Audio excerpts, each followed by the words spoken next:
été la scène la plus difficile à tourner durant votre carrière d'actrice? Oula, j'en ai eu beaucoup, mais peut-être une des plus compliquées, c'est peut-être la scène de 99 francs avec Jean Dujardin à la fin, quand on fait la publicité. Kian Kounen nous a demandé de faire une espèce de bataille de yaourt qui se transformait en bataille un peu gore, sexuelle. Oui, je me rappelle, je l'ai vu ce film. C'était un peu... on se connaissait depuis pas longtemps, je crois que c'était le premier ou le deuxième jour de tournage. Et c'est vrai que c'était pas évident.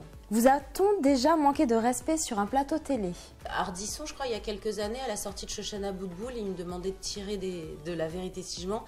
Comme il m'attaquait tout le temps sur Shoshana Boutboul, il m'a demandé de tirer des cartes. Et sur la carte, il y avait écrit pute, je crois. Ah. Et c'était génial parce que du coup, je me suis dit que j'allais lui casser la gueule. Donc je me suis levée et on a eu une course-poursuite dans tout le studio, filmée par les caméras de Serge Calfon. J'ai fini par lui faire... 2-3 coups de karaté, le foutre à terre, lui enlever sa veste, lui arracher le micro, tout ça devant les caméras de la France entière. Je me suis bien vengée, j'étais contente et on a rigolé. Et du coup, on est devenus assez proches, on a gardé un bon souvenir de cette séquence. A-t-on déjà colporté des rumeurs injustes à votre sujet? Non, je n'ai pas l'impression. Une fois, oui, c'était injuste. Il y a eu plein de rumeurs comme quoi j'étais morte. Ah bon? Ouais. Et Elisa Tovati est morte et tout ça, donc c'était un peu chiant. Mais ça partait d'où? Par ma famille, ben sur le net. Je ne sais pas où, quoi, comment exactement, mais... Donc voilà, j'ai été morte quelques jours. Quelle est votre plus grande fierté, l'accomplissement dont vous êtes le plus fier? Bah... C'est difficile à dire parce que j'ai pas le gros truc, c'est plein de choses.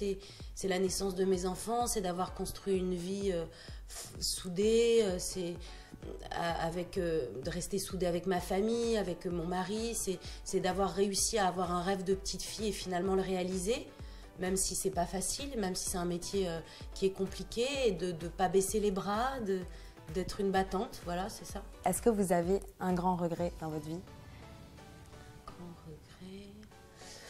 Ouais, j'ai des petits regrets, c'est-à-dire que la vie va vite, donc parfois on laisse les gens sur le bord de la route, donc c'est difficile de garder les contacts avec tout le monde et d'être toujours présent pour tout le monde. Et c'est vrai que par exemple, il y a plein de rencontres que j'ai faites pendant ma carrière et on a perdu le contact, et c'est des gens qui m'ont appris beaucoup de choses et qui étaient vraiment très bienveillants et tout ça. Donc le regret, c'est de ne pas avoir le temps de vraiment pouvoir... rester proche de tout le monde, prendre des nouvelles de tout le monde et voilà, garder des liens solides avec les gens. C'est vrai que parfois on se dit, mon Dieu, on s'est perdu de vue, c'est dommage. Quelle est la déclaration d'amour la plus folle que vous aviez reçue de l'un de vos fans? J'ai une jeune femme qui s'appelle V comme Violette, qui pour mon anniversaire m'a envoyé une boîte, et dans cette boîte il y avait plein d'objets qui avaient des rapports directs avec les chansons de mes albums.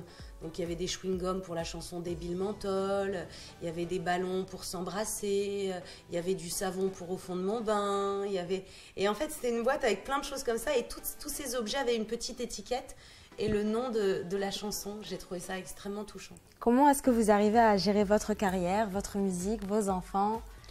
Est-ce que c'est difficile? Je suis très très bien organisée. Ah, c'est important d'être organisée. Comme dit mon père, gérer c'est prévoir. Je me lève très tôt le matin, je me couche très tard le soir. Je sacrifie beaucoup de choses personnelles pour moi. Et le plus important, c'est d'avoir justement des enfants heureux, épanouis, passer du temps avec eux et à la fois ne pas sacrifier sa carrière. Donc c'est vrai qu'au niveau des amis, des sorties, des ciné ou simplement du temps pour se relaxer, lire un magazine et tout ça, ça j'avoue que j'ai dû un peu couper là-dedans. Comment est-ce que vous vous voyez dans 10 ans? 10 ans, j'espère continuer. En fait, si ça continue, ça sera chouette. Oui. Et puis sinon, je suppose que comme j'ai plein de ressources et plein de passions, je partirai sur d'autres chemins qui m'apporteront, j'espère, aussi des petits moments de bonheur. Merci Elisa pour ce moment, et je vous retrouve très bientôt pour une nouvelle émission de Pas secret entre nous.